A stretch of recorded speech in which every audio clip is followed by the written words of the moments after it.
The biggest thing for them is going to be trying to figure out if Daniel Jones can play. I think I have my answer, and that would be no.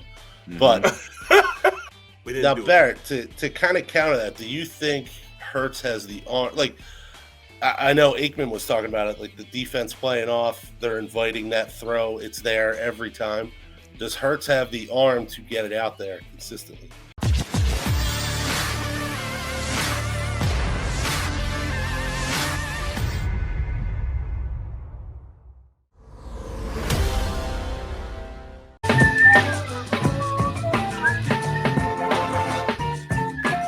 All right, welcome back to the show. Barrett Brooks and Harry Mays. We're expecting Mike Mulhern from NBC Sports Philly to join us. There he is, jumping on in. Fresh off his mock draft that you can check out at NBCSports.com. And I'm looking at this thing, and this is good, man. This is fresh. You just got this done while under the influence of COVID. Yeah, it's tough work, but you got to get it done. People want their mock drafts. You got to churn them out, man. They do. Now, when are you going to require Barrett to put together a mock draft? Ooh, that's a heck of a question. Barrett's mock draft will be like 32 linebackers, so I'm not sure how relevant it is. Exactly, man. I mean, and that's why I know we're not even going to get one. But I look at your mock draft, and you went along the same lines I thought you would go, man, which is BS, man. But, hey, before you even get on this mock draft, bro, you could have pushed through this, man. I mean, your son, he could have just been. Wow. I mean, you could have pushed through this, man. I know your voice. It's not about me. That's about children interrupting the show. About the children. The science and the children. Oh, no. You got to I don't know how many guests you guys have room for, but we want a 3-year-old and a 5-year-old crash the show. You know what you should do? You should be like all the politicians and have your kids behind you, right? With masks on while you do the show without one. That's perfect. Oh, man. Look, but hold on. His son is a commercial guru like me, man. Oh, yeah? Oh, man. You remember there's the commercial with the batteries?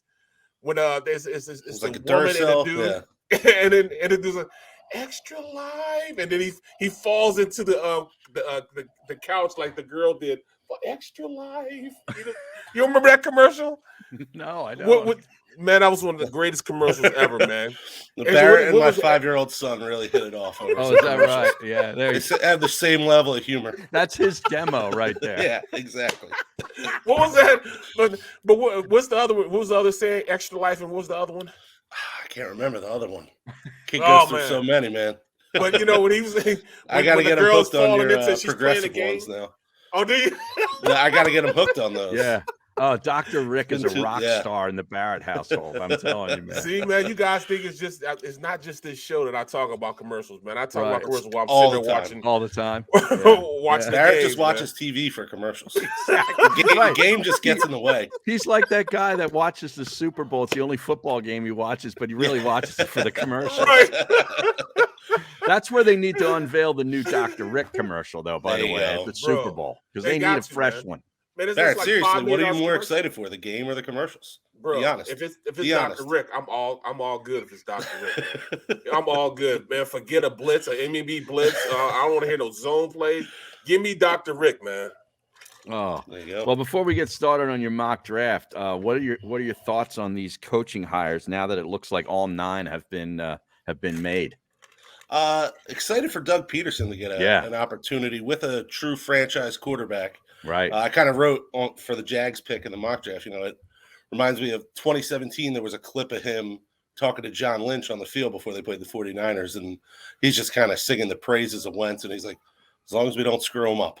And, we know how that turned out. But that's kind of how I feel with Lawrence. Like, wow, it's pretty simple. You got the franchise guy. Although it is a little concerning that Lawrence didn't have much success last year, but I still think he's got the goods and, give Doug that pairing. They bring in Mike McCoy to be the QB coach. Right. We'll see how that works out. But a guy with head coaching experience is kind of the same blueprint the Eagles did here in Philly with Wentz. Mm-hmm. Just go QB heavy, focus everything on, getting that part right, and then the rest will take care of itself. But, I mean, any level of success in Jacksonville will be Right. The bar is low. Yeah. So all he has to do is win like 6-7 games a couple times, and he's one of the greatest coaches in franchise history. Yeah, if you just go one game over 500, you're good. You know what I mean? Yeah. So I mean, that'll be all good for him. But I saw you agree with me, and we're not the only ones. I saw a couple other mocks too, but I think they go take an offensive tackle with that first pick. He comes from the Andy Reid, tree where the idea is to build up the offensive line. It's the smart way to go. There's a couple of good tackles that are all going to go in the top 10, and you get really any one of those guys and really just help your franchise quarterback. I think that's a stone cold lock. Agreed. And I think there's a little less of a downside with an offensive tackle. Like, worst case scenario, you can always try and move them inside. Whereas if a defensive end, there's a lot more projection there. So if you miss on a Hutchinson or a Thibodeau, like there's a chance those guys just aren't. There's a chance one of them may not be that good. Yeah, exactly. Yeah. But I feel like a 350-pound left tackle from Alabama, the success rate's probably fairly high. Right. Yeah, and that was the weird thing too, because maybe the kid from NC State ends up being better. Who knows?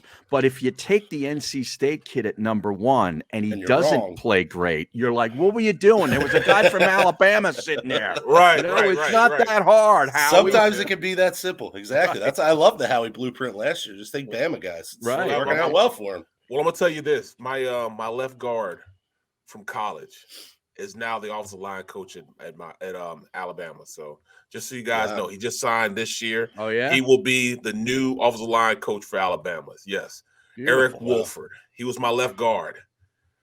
Nice. Great guy. Didn't have an athletic bone in his body, but you could tell he was a coach. You know what I mean? You could tell he was going to be a coach, man. So he's taking over the reins there. So. How do you think the Giants did with their general manager and then Daboll? I like the idea, and I just saw moments ago they hired Don Martindale, the former Ravens defensive coordinator, to take that role. Yeah. The game show host. Exactly. Right? Let's make a deal. Boom. Right. I like what they did, and I kind of like the idea of pairing the GM and the coach. I know the Raiders did that as well. They went all New England. I mean, it just creates more cohesion as you're trying to build a roster. And, Buffalo's had a ton of success. The biggest thing for them is going to be trying to figure out if Daniel Jones can play. I think I have my answer, and that would be no.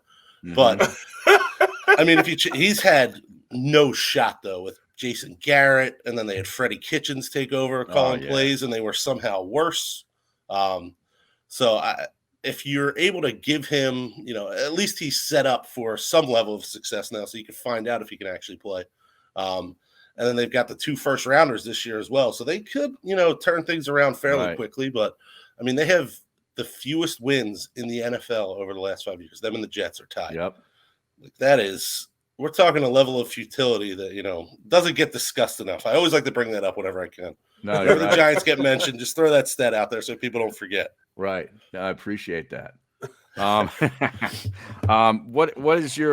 What's your take on what happened out in Las Vegas now with, you said McDaniels and his GM, you think that's going to work as second go round for McDaniels? Because it certainly was a disaster the first time. I do. And I'm kind of surprised. I mean, he kind of got to the finish line with the Eagles here a season ago when they ended up hiring Sirianni, which would have been interesting to see, him working hand in hand with Howie Roseman. I'm sure that would have worked out just well. No issues whatsoever.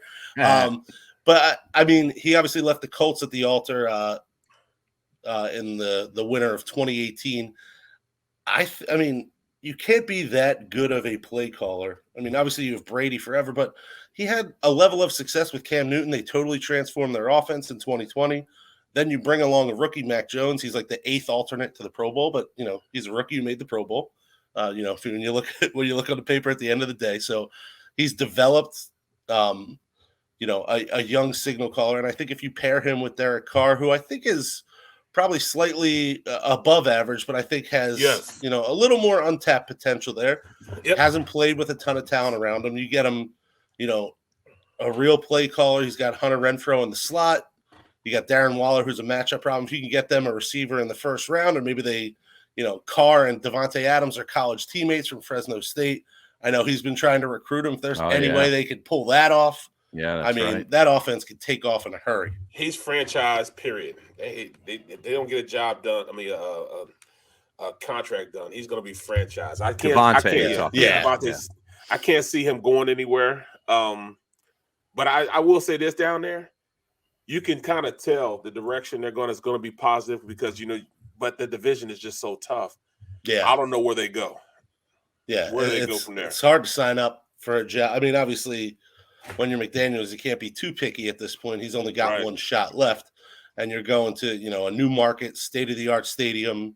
The facilities, I'm sure, are outrageous. But you're signing up to play in the same division as Patrick Mahomes and Justin Herbert. And, I mean, I guess there's still the potential that Aaron Rodgers is out there, too. I mean, the Broncos hired Nathaniel Hackett. I just can't imagine that Rodgers can look around and see a better path to the playoffs in any other division but the one he's in right now. Right. Like the Lions have Goff as like a 3-win team, 4-win team. The Bears are totally turning things over with Justin Fields. Vikings are restarting. New coach. They got Cousins counting $40 million against the cap. So the way, their path to improvement's obviously very tough. So, I mean, if he just runs it back in Green Bay, I know they have some cap issues themselves, but, I mean, he's going to win double-digit games again, have a home playoff game, guaranteed, I feel like. So I don't know why you would pass that up. And the other part is they caved to what he wanted last year. They got him Randall Cobb.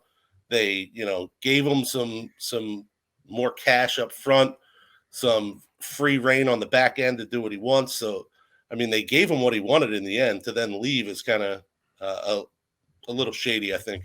But I don't think he's going to past him. No, I don't think he's going to leave, man. I think it's just all about him wanting to flex and let the GM know that, hey, I'm that guy. You're not that guy. You're trying to be that guy, but you're not. And he showed him that he was. So I think he's going to stay there. And the guy behind me ain't that guy, and he ain't that guy. That's a big point. That's another point of it. Yeah. Jordan Love got to play a little bit. They saw enough of him, and maybe they're like, all right, we can't let Rodgers go. But he's going into year 18, man. That's insane. And that's the problem. We're talking about, he's not a spring chicken. Mm-hmm. So I mean, it's not too far fetched that he'll say, you know what, I'm an eccentric type of dude. Anyways, I'd rather go walk in under waterfalls in Hawaii, rather than play football. So I mean, that's what I'm saying. If he's not wearing a Green Bay jersey next year, the only way he's not is if he retires. I think I'm with you. That's what I'm saying. Yeah, I think I'm with you there. I think to totally pick up. I mean, you were the 1 seed. You were the MVP of the league. You had a quality defense in place. You got Pro Bowl teammates all over the place. You're not going to go anywhere else and just walk into that kind of situation where they can afford you too. So I think I'm with you there, Barron. I think he's either playing in Green Bay or he's not playing. And they finally got a special teams coordinator. Yeah. So maybe they won't lose a playoff game because of that. But in that light, you're saying Rodgers should stay put with that division. What about Russell Wilson in this conference? Like, even if he does leave Seattle, it'd probably be smart for him to find another spot in the NFC because it's much easier path to get to the championship game, don't you think? Sure, absolutely. Yeah. And the last time we were on, I talked about, kind of all in on the Eagles making that pursuit. Mm-hmm. Obviously, it's a two-way street, so you need Russ to have interest in Philly. Yeah. And the last I heard was he's kind of interested in finding out what offers could be out there, what potential destinations he could have. But, yeah, to your point, I mean, you come to the NFC East, you can walk to the playoffs, but currently, he's in an NFC West that had 3 playoff teams last year. Yeah. The 2 teams in the NFC title game plus the Cardinals. So, yeah, that's certainly going to be a difficult path to navigate to get to the playoffs every year if you're Russ. And he's 33 now. But to me, the contract's affordable. I think he's a difference maker. I saw Ryan Clark yesterday from ESPN saying, yeah, I was going to ask you about that. We elevate him too much. He's not in that elite class. I disagree. Yeah, me too. I think he is. I mean, yeah. Booger McFarland said the same thing. Yeah, that's a hot take to get noticed up there. I think they encourage that sort of thing every once in a while. Not here on the middle. No, just say something stupid. Keep it just level. say something stupid so we can. I'm good at that. Put it on all the other shows. See, you say something stupid today, and then we get Stephen A. to bitch about it tomorrow, and then it just keeps perpetuating itself. That's the model up there. But anyway, Also, Kyler Murray now apparently eliminated everybody Cardinals related from his social media. So maybe he's out of there. Who knows? I know, it's crazy. These quarterbacks all now contents now. Yeah. I mean, if he's available, obviously you're pursuing him too. It's just, it's wild. You don't know. I mean, I'm trying to think of anybody else who's deleted all their, social media related to a team and how it's worked out. I gotta do some digging on that to see how these have played out. Yeah, I don't think it's played out all that much. Yeah, exactly. I feel like every time it happens, people get all excited, and then it leads to nothing. But he's still got one more year on his rookie deal plus the 5th-year option, so he's kind of out of leverage. I think. I know this is the spot where Carson Wentz got his new deal, so I'm sure Kyler wants to get his as soon as possible and cash in, get that security going forward. But it was funny seeing all the pictures and videos of him wearing the Oakland A's uniform yesterday, floating around, using that as leverage. Maybe I'll go play baseball instead. The guy's a top 10 pick in baseball. It's ridiculous. He could be a nice life either way. Exactly. I truly believe that, where do you rank him? I don't see him ranked too far from where you would have Hurts at. You know what I mean? In all actuality, with you compare who they are as a quarterback, it's kind of the same dude. It's just he's a little more dynamic in how he runs around. And I think he's definitely got the better arm. For a little dude, he can uncork it. It's crazy how much they fell off once DeAndre Hopkins got hurt. They're trotting, AJ Green's corpse out there. That didn't work out so well. But they did. I mean, they kind of resurrected Zach Ertz a little bit. He had a nice resurgence there in the desert. Hopefully that leads him to a payday. But I feel like Kingsbury's, he kind of gets mixed in with these other young coaches like McVay and Shanahan. I don't think he's on their level. I mean, no, I don't think so. They get out to great starts and then they fizzle down the stretch every year. I mean, he coached Patrick Mahomes to a sub 500 record at Texas Tech. Right. Great job.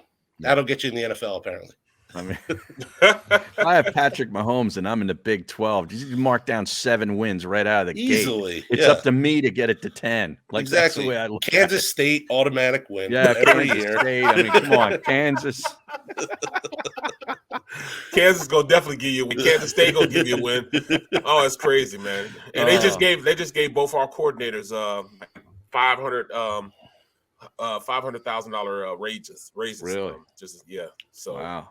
They won. What are you doing here, man? That's good money in the Little Apple, Barrett. Right. I might want to go there. Don't leave us. Yeah. What am I doing here? You know what I mean? But the boss lady would be like, "You're commuting from Kansas City because I ain't moving to Manhattan, Kansas." But speaking of college, though, did you watch the Senior Bowl? Because Barrett and I did, and your thoughts on Malik Willis or anybody jump out at you? I'm very intrigued by Malik Willis. I don't know that the Eagles in particular have like the infrastructure in place. We just talked about Doug Peterson with Mike McCoy. They have quarterback guys to bring along Trevor Lawrence. I don't know if the Eagles have the infrastructure in place to even bring along Jalen Hurts, let alone invest a pick in a Malik Willis. But you see the tools, they're there. The ball zips off his hand. It's a little Vic-like in the way, like it's just a flick of the wrist, and he can zip it. There's 25-yard outs. At least he got them intangibles also. Yeah. He's a leader. Yeah. They love how he leads the team. His personality is infectious. Seems like a great kid, man. Yeah. You could see Howie sitting in a room with him and just falling in love in 5 minutes. Exactly. And as I mentioned in the piece, Howie goes down to Mobile every year and little affection there, falls in love with somebody every year. I wouldn't be shocked if, him and Julian Lurie are over there looking at Malik Willis together. Picture in the future. Well, you've got him going to the Panthers at 6. Yeah, had him going high. Yeah. I think he was the most polished. I think the upside's there. It's not unlike a Josh Allen who came in, had some accuracy issues. They harness it. It takes him a couple years, and then, you see where he's at now. He doesn't have quite the arm talent of Allen, but I think he could, be a top shelf NFL quarterback. He's got the baseline, tools to get there. So with the right coaching and the right situation, I think the arm's there. He's probably a better runner than Hurts as it is already. He's faster. He's a big dude too, so he's not, totally susceptible to getting banged up when he's running around. The questions remain. It's kind of decision making and reading a defense, which is kind of the same situation that Hurts is in. But the good thing is when you have the arm strength, if you're late, you can make up for it a little bit. If you don't have the arm strength and you can't process and you're throwing the ball late, that's what's going to get you into big trouble. Yeah, but you look at that's the norm for all these quarterbacks coming out. Like we said before, you look at how they, run defense. The offensive coordinators are the ones that are reading the defense, and then they get to play, and then they throw the ball. I mean, to me, that's not reading. Sure. You're not told how to read until you get to the NFL. Yeah, you always tell the story of Bobby Hoying with John Gruden, where in practice he's calling the play and Hoying's refusing to throw what Gruden wants him to because there's a defender there ready to pick it off, and he's like, "I don't care because in the game it's going to be a touchdown." No question. What happened? Yep, right there. Throw the ball on two jet all go. You throw the ball to that slot receiver. Throw it to him. Right. He will be open. He throw it to him in practice. It's a pick, and they celebrate. He's like, "See, I told you, don't worry about these guys." Right. Get in the game, bam, it was right there. But then all of a sudden, Gruden leaves and goes to the Raiders, and he has to read the defense. Yep. Long story long became a short story of a quarterback. Wasn't working with Dana Bible? No.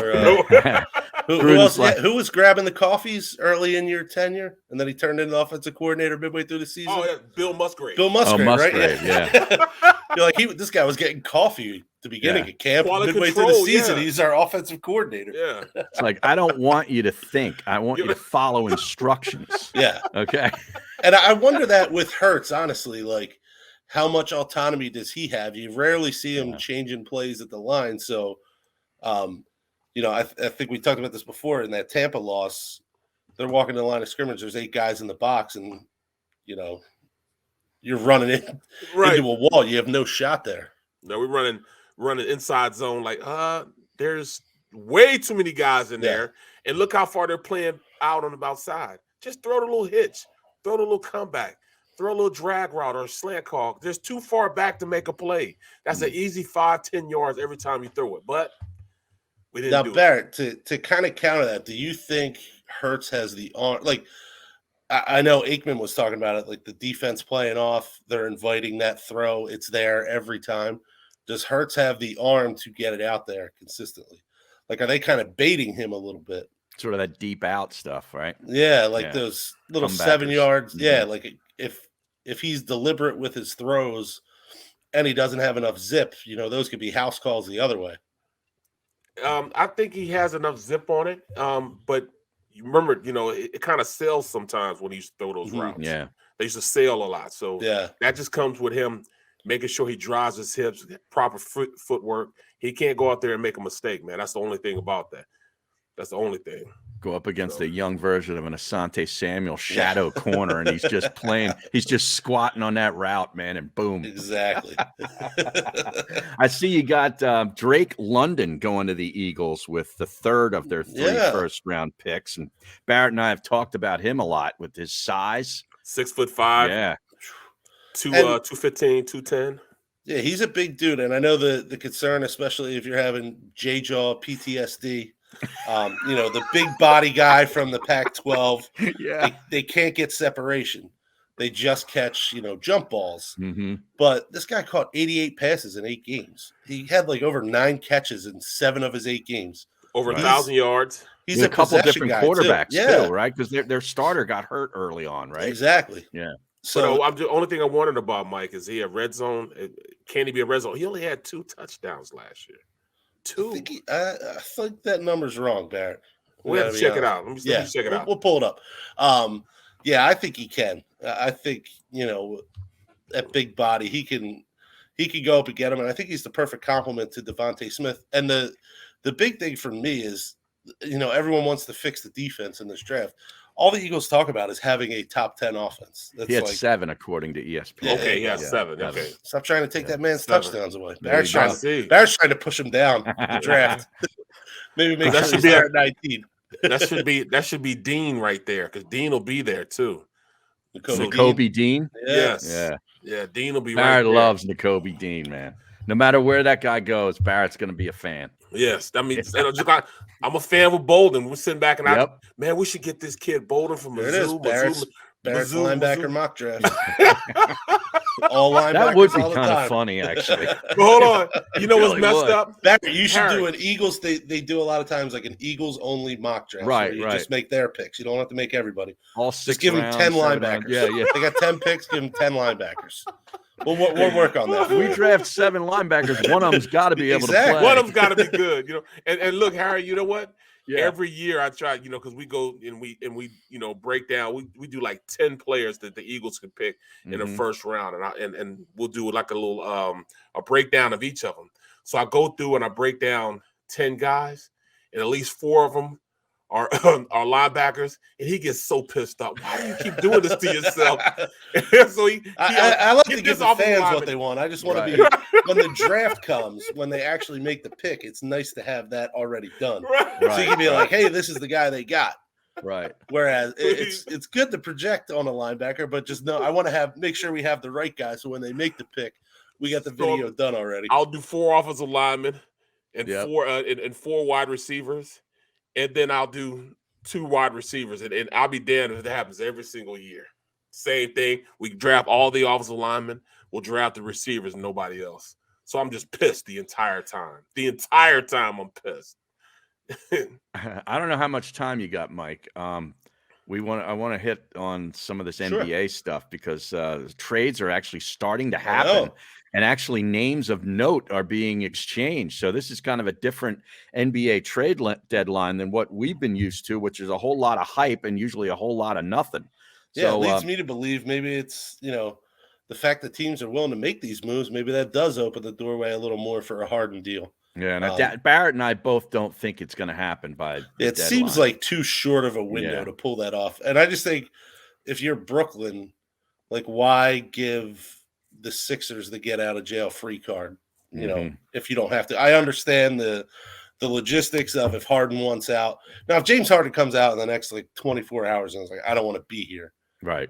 I mean, that changes the calculus, I think, significantly. But until and unless that happens, I think they can kind of smooth it over. KD will be back in a couple weeks. That's kind of the cure-all for them. Right. Takes a lot of pressure off Harden. I think at some point, New York probably lifts the mandate and Kyrie gets to play every game. I mean, who knows if that's the case, but if they're able to come together as one, I mean, that's his best chance to win a title, as frustrated as he may be and as, quickly as he may want to get out of there. He's probably got a better shot just staying put than he would even coming here, even with Embiid playing at this high level right now.